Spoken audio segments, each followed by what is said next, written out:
Yes तो hello everyone, Rahul है। आज हम कोलकाता की रहने वाली पूजा सिंह की मर्डर मिस्ट्री के बारे में बात करने वाले हैं। 29 जुलाई 2019 को कोलकाता की रहने वाली पूजा सिंह इवेंट मैनेजमेंट से जुड़े काम के सिलसिले में वहां बेंगलोर आती है, मगर अगले ही दिन वह बहुत ही मिस्टीरियस तरीके से गायब हो जाती है। मिसिंग रिपोर्ट दर्ज होने के बाद पूजा की हर जगह पे तलाशी स्टार्ट हो जाती है। तलाशी के दौरान पुलिस एक ऐसी जानकारी को निकाल कर लाते हैं जिसे सुनकर हर किसी के पैरों तले जमीन निकल जाती है। जाँच के दौरान ये बातें सामने आती है कि पूजा ने एक नादानी की थी और पूजा की गायब होने की वजह पूजा की वही छोटी सी नादानी थी। जो गलती पूजा ने की थी वही गलती हम आए दिन अपने रोजमर्रा की जिंदगी में करते रहते हैं। आखिर क्या थी पूजा की नादानी और पूजा के साथ क्या कुछ हुआ, मैं आपको इस वीडियो में आगे डिटेल में बताऊंगा। यकीन मानिए इस कहानी को सुनने के बाद आपके होश ही उड़ जाएंगे। पूजा की इस पूरी कहानी से हम लोगों को लाइफ चेंजिंग सीख भी मिलती है। जैसे कि मैंने बताया कि ये कहानी पूजा सिंह देव नाम की एक औरत की है।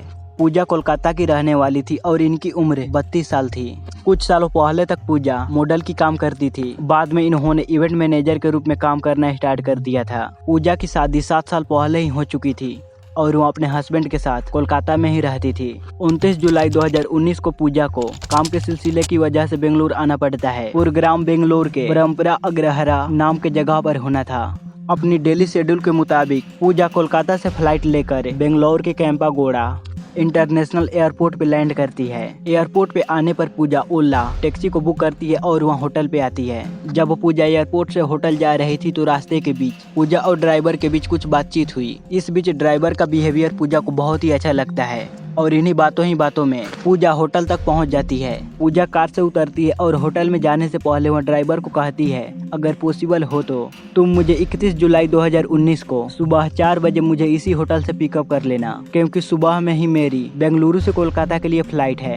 1200 रुपए में इनकी बात तय होती है और ड्राइवर हाँ बोलता है। वह यहाँ से चला जाता है। अब तारीख आती है 31 जुलाई 2019। सुबह के 4:45 पे पूजा अपने पति के पास टेक्स्ट मैसेज भेजती है और कहती है कि गुड मॉर्निंग, और बताती है कि मैं सही टाइम पे कोलकाता पहुंच जाऊंगी। पूजा के बताए गए टाइम पे पूजा का पति कोलकाता में पूजा का इंतजार करता है एयरपोर्ट पे, मगर पूजा नहीं आती है। यहाँ तक कि शाम भी हो जाती है मगर फिर भी पूजा नहीं आती है। अब काफी देर होने के बाद पूजा का पति दोस्तों रिश्तेदारों के पास कॉल लगाने लगता है, मगर कहीं से भी पूजा के बारे में कोई भी जानकारी निकलकर सामने नहीं आती है। पूजा के पास 2 मोबाइल फोन थे और कॉल लगाने पे दोनों मोबाइल फोन स्विच ऑफ बता रहा था। इस वजह से पूजा की परिवार वालों की चिंता और भी ज्यादा बढ़ जाती है। अभी ये लोग पूजा की तलाश में लगे ही हुए थे, तभी पूजा की फोन से इनके पास एसएमएस आता है। उसमें लिखा था कि I am Hyderabad, some emergency need cash. Puja अपने पति के पास एक और एसएमएस भेजती है और अर्जेंटली अपने पति से 5 लाख रुपए मांगती है। इन मैसेजेस को देखकर पूजा का पति पूजा के पास तुरंत कॉल करता है, मगर अभी भी पूजा की फोन स्विच ऑफ ही आ रही थी। थोड़ी देर के बाद पूजा का पति पूजा के पास मैसेज करता है कि अगर तुम्हें पैसे चाहिए तो तुम मुझसे कॉल पे बात करो। इस मैसेज का दूसरी तरफ से कोई भी जवाब नहीं मिलता और फिर मैसेज का सिलसिला भी बंद हो जाती है।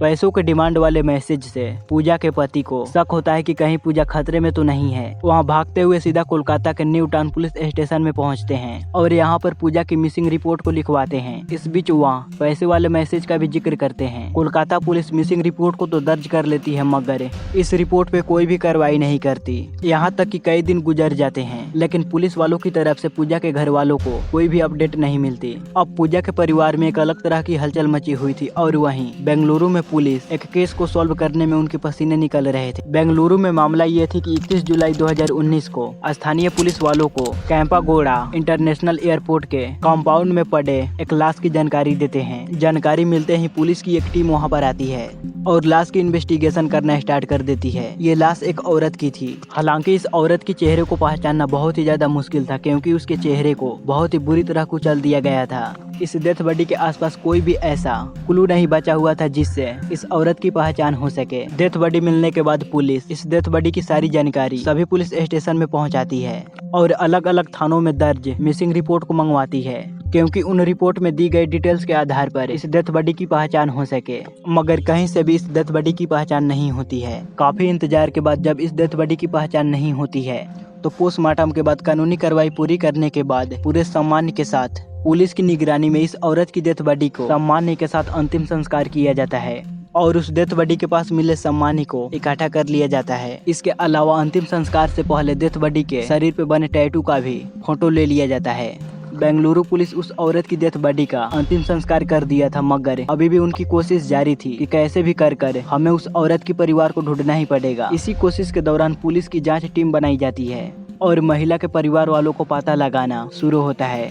सबसे पहले पुलिस उस महिला के शरीर पे बने टैटू की मदद से उसके परिवार वालों को ढूंढने की कोशिश करती है, मगर काफी कोशिशों के बावजूद भी उस औरत के बारे में पुलिस को कोई भी जानकारी नहीं मिलती है। इसके बाद पुलिस कपड़ों की मदद से उस औरत की पहचान करने की कोशिश करती है। पुलिस महिला के शरीर से बरामद कपड़ों के ब्रांड के बारे में पता लगाते हैं और फिर ब्रांड आउटलेट पे जाकर 2 साल के अंदर में देश में उस साइज के बिके कपड़ों के सारी कस्टमर के बारे में जानकारी निकालते हैं। ये काम आसान नहीं था, मगर इसके बावजूद भी पुलिस कई दिनों तक इसी काम में लगे रहते हैं। इसी छानबीन के दौरान पुलिस को मालूम पड़ती है कि इस साइज के कपड़ों की खरीदारी कोलकाता में की गई है। अब इसी आधार पर पुलिस इन्वेस्टिगेशन करते हुए कोलकाता तक चले आते हैं। अब यहाँ आने पर पुलिस कोलकाता के हर एक थाने में दर्ज हुए मिसिंग रिपोर्ट को मंगवाते हैं। सभी मिसिंग रिपोर्ट को अच्छे से स्टडी करने के बाद कोलकाता के न्यू टाउन पुलिस स्टेशन में दर्ज एक मिसिंग रिपोर्ट बेंगलुरु में मिली लाश का हुलिया काफी हद तक मिलता जुलता पाया जाता है। केस की फाइल को अच्छे से स्टडी करने के बाद बेंगलुरु पुलिस ये पता लगा लेती है कि कहीं न कहीं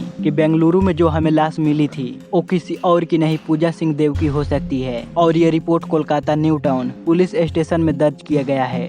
इसी के बाद बेंगलुरु पुलिस इस बात को कंफर्म करने के लिए 16 अगस्त 2019 को पुलिस पूजा के भाई के पास कॉल करते हैं। खबर मिलते ही पूजा का भाई बिना किसी को बताए फ्लाइट लेकर बेंगलुरु चला आता है। वहाँ पर पुलिस डेथ बॉडी के पास मिले सारी चीजें और उस टैटू को दिखाती है।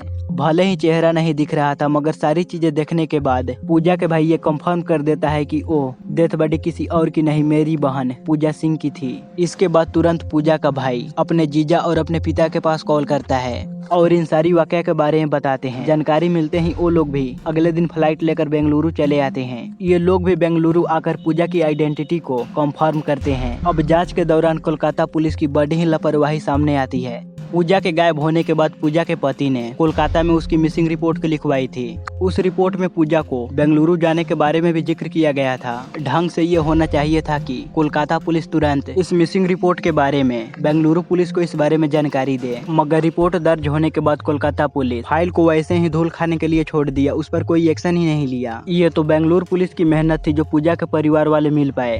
खैर, पुलिस ने तो ये पता लगा लिया था कि मरने वाली औरत कौन है। अब पुलिस के सामने सबसे बड़ी चुनौती ये थी कि इस महिला की हालत किसने की। पूजा की ईमेल की एक्सेस पूजा के पति के पास भी था। उन ईमेल से मालूम पड़ता है कि पूजा बेंगलुरु में लैंडिंग के बाद होटल जाने के लिए ओला कैब बुक की थी। अब पुलिस वाले सब उसी ओला कैब को ट्रेस करने की कोशिश करने में लग जाते हैं। तो जांच पड़ताल के दौरान पुलिस वालों को मालूम पड़ता है उस ओला कैब की आखिरी बुकिंग पूजा ने ही की थी, यानी कि 17-18 दिनों से उस ओला कैब की बुकिंग किसी दूसरे कस्टमर ने नहीं की है। पुलिस उस ओला कैब की डिटेल्स निकालती है तो मालूम पड़ता है कि उस ड्राइवर का नाम HM नागेश था। उसकी उम्र 22 साल है। अब पुलिस मोबाइल के जरिए नागेश को ट्रेस करने की कोशिश करती है। इसी ट्रेसिंग के दौरान पुलिस के सामने एक चौंकाने वाली जानकारी सामने आती है कि जब पूजा के पति के पास पैसों के डिमांड वाला मैसेज आया था, तब पूजा की मोबाइल फोन की लोकेशन और नागेश की मोबाइल फोन की लोकेशन एक ही जगह पर थी। इस जानकारी के सामने आते ही पुलिस वाले सब ओला ड्राइवर नागेश के पीछे पड़ जाते हैं और बहुत जल्द पुलिस वाले सब नागेश को गिरफ्तार कर लेते हैं। पहले तो नागेश पुलिस वालों के हर एक बात को एक्सेप्ट करने से मना कर देता है। जब पुलिस वाले सब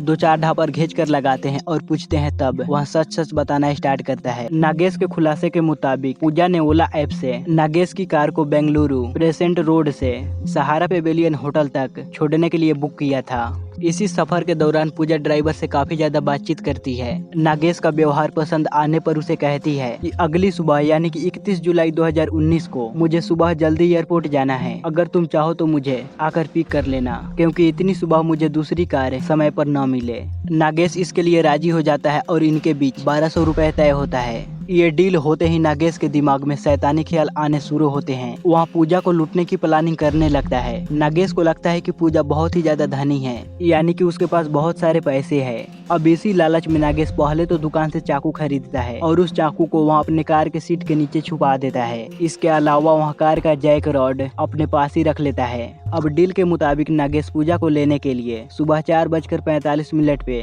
होटल पहुँच जाता है। पूजा भी एयरपोर्ट जाने के लिए पूरी तरह तैयार थी। वहाँ जल्दी से आकर कार में बैठती है और कार एयरपोर्ट की तरफ निकल जाती है। पूजा काफी ज्यादा थकी थी, वहाँ अच्छे से नींद भी नहीं ली थी, इसीलिए रास्ते के बीच कार के अंदर ही पूजा की आंख लग जाती है।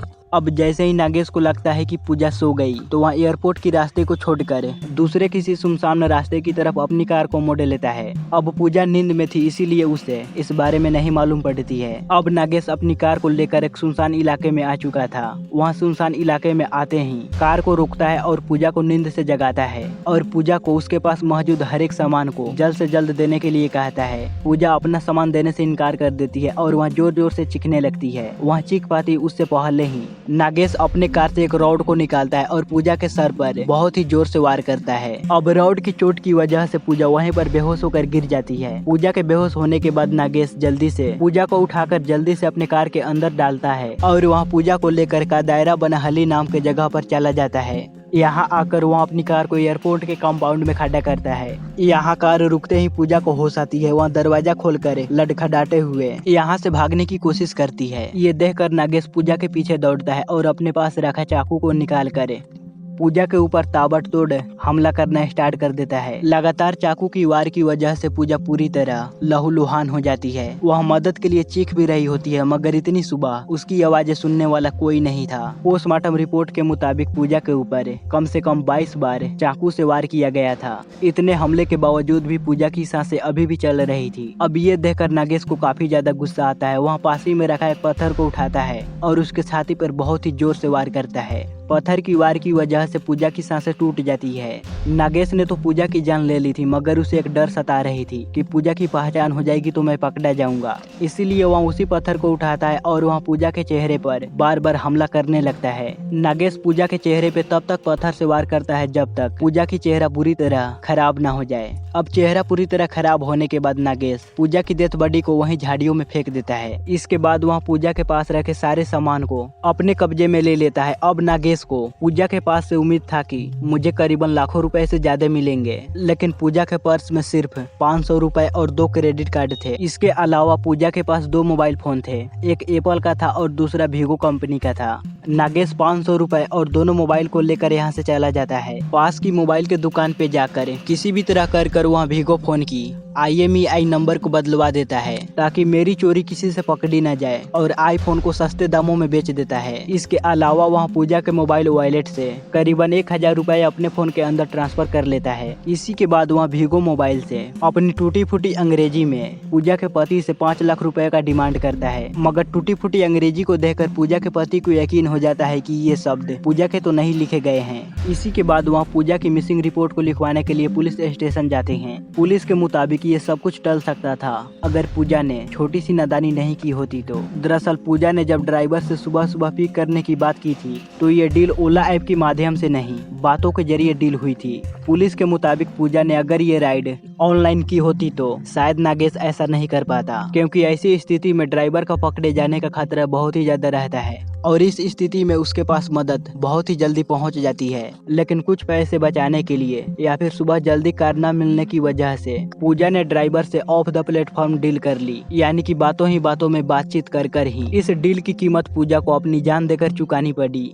अक्सर कार बुकिंग ऐप तथा पुलिस के द्वारा कहा जाता है कि आप लोग ऑफ डीलिंग मत कीजिए। ऐसा कर आप लोग कुछ पैसे तो बचा सकते हैं, मगर इसमें आपकी जान पे खतरा आ सकती है और आपके साथ बुरा हो सकता है, इसलिए आप सावधान रहिए। फिलहाल अब नागेश के बारे में बात करें तो उसे गिरफ्तार कर जेल भेज दिया जाता है। उसके ऊपर पूजा की हत्या, सबूत मिटाने तथा लूटपाट करने जैसी गंभीर धाराओं की मामला उसके ऊपर चल रही है। 2021 में पुलिस ने भी अपनी चार्जशीट फाइल कर दी थी। इस वक्त नागेश सलाखों के पीछे बंद अपनी सजा का इंतजार कर रहा है। गाइज, आप लोगों के मुताबिक ऑनलाइन कैब बुकिंग के दौरान कौन कौन सी सावधानियों को बरतनी चाहिए, आप लोग कमेंट बॉक्स में जरूर बताइएगा। सो गाइज, आपको यह वीडियो कैसा लगा प्लीज हमें लाइक और कमेंट कर जरूर बताइएगा, और इस चैनल पर पहली बार आए हैं तो इसे सब्सक्राइब भी कीजिएगा, क्योंकि मैं आप लोगों के लिए इसी तरह का इन्फॉर्मेशनल वीडियो लाता रहूंगा।